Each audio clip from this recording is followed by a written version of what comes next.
से खर्चा हम करवाइले। कैसे चले की कार फुल व्यवस्था बा हो।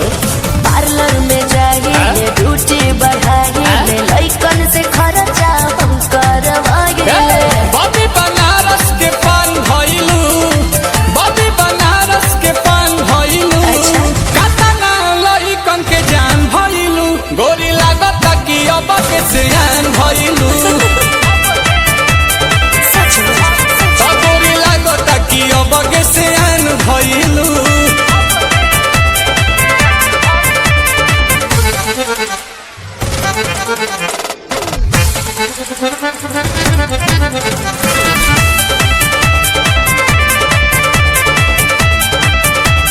कुछ भी बोलते हैं। दिलवा के कहले बारू चोरी हमार तू तो गोरी, टुकुर टुकुर ताकि तोहार ओरी।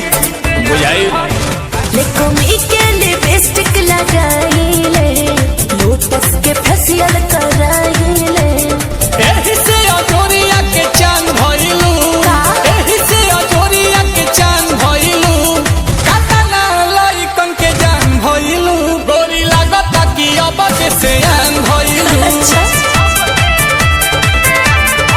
हाँ गोरी लागत कि अब के सियान भइलू।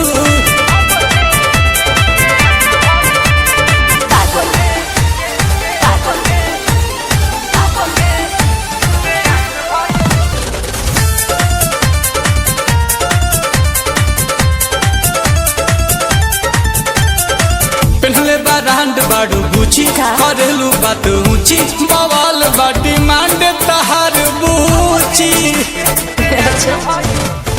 बिकिनी हॉल के कहल हो, करता रानील कमल हो। एहे जोहरीला हीरा के खान भइलू, एहे जोहरीला हीरा के खान भइलू। कतना लोहिकन के जान भइलू, गोरी लागत कि अब